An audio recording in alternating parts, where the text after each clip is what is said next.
Hi, my name's No Shirts. I'm getting a shop on Spurs Video Podcast. There's been a bit of talk on the forum about Bale. Has his success gone to his head? He needs a slap. Does he is he best in the wing or out as an inverse winger? What's his position? Kind of reminds me when we used to have Jamie Redknapp play for us. What is Redknapp's best position? Louise. Look, first of all, the Bale Ronaldo comparisons are very unfair. Ronaldo is what played at a much higher level for much longer. He's had time to develop his game and fine tune his game. He plays with a much higher calibre of player. As good as we are now, we are not Real Madrid, and we definitely aren't the Man United of say 3-4 years ago. That Man United team was just so dominant.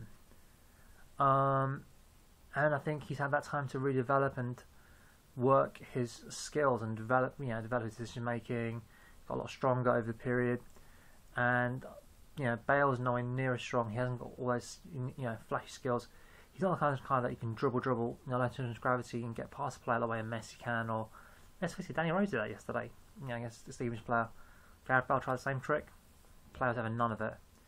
One of the disadvantages, if you are so tall, dribbling with your ball at your feet, because you've got such a high centre of gravity, it's very hard to run past a player. It's very it's very easy to when you got one-on-one, he's right in front of you.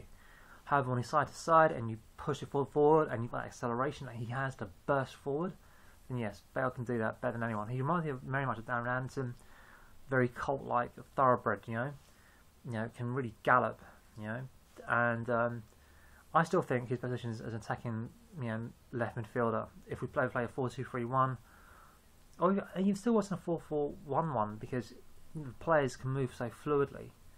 I think it takes, it's about him as a player, learning when to make the run, when not to, when to go wide, when not to. It's about his teammates being able to fill those spots when he does drag a couple of defenders along with him, and it's about whoever has the ball to be able to play that ball into space. So it's not just him. Everyone looks at Gareth Bale. No, it's not just him. He's a huge part of it. He's a huge cog of it, but it's not just about him. Secondly, against Stevenage, there was an Aaron Lennon on the other side until late in the match. It was a bloody awful pitch, but more importantly, one of the things we have at White Hart Lane, our pitch is quite wide. And because our pitch is so wide, it gives us space. It gives us this pocket space for someone like Rafa and Luke to fill in. They get the ball. And because they have the ball and they're pinging it about all over the place, it's very hard for defenders to be able to watch the ball and track runners. It's very difficult to do that. And when all four players are there and they're ping-ponging about each other, it's beautiful to watch. And I think on Sunday against Arsenal, hopefully, if obviously Rafa's not fit, but we'll definitely see a three-man ping-pong in midfield anyway, and see how that pans out, because I think it can pan out really well. And if we get that ball moving across in the middle, up and down, it really pulls play that position. It's a long-term process. I think it'll take at least another season and a half for us to really master it. And even then, other teams will be evolving as well, so you're not really going to truly own it. I think Bale's an excellent player. He isn't a dribbler. If you look at Danny Rose, he's got that centre of gravity. He could just get that extra half second just to whip that ball round. Bale hasn't done it. Bale tried it. Defenders weren't falling for it. I think, playing him as attacking left midfielder, very similar to the way we used to play Cranchar actually.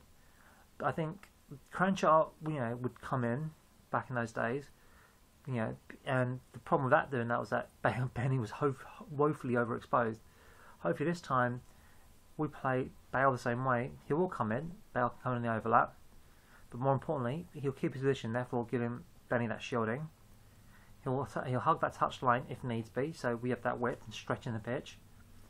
And he offers us more options. I think it just takes time, and there are some games where it works really well, and you look so fluid, But people don't give Stevenage and their pitch enough credit. They did enough to break our rhythm. And once people get into rhythm, it's very difficult to stop us. Newcastle found that out. Once we have a rhythm going, we can pull. Our movement, our passing is exceptional, but Luka's key to that. Luka wasn't there. Nico came on, put some decent passes together, but we weren't able to play from midfield because a bobbly pitch, doesn't really help, doesn't really lend itself to good passing. You know, and you can't train on a bobbly pitch because, you know, when you play on a fantastic pitch, then it's a different kind of passing, really. So, I think pitch up, and then people say, "Oh, they're playing the pitch."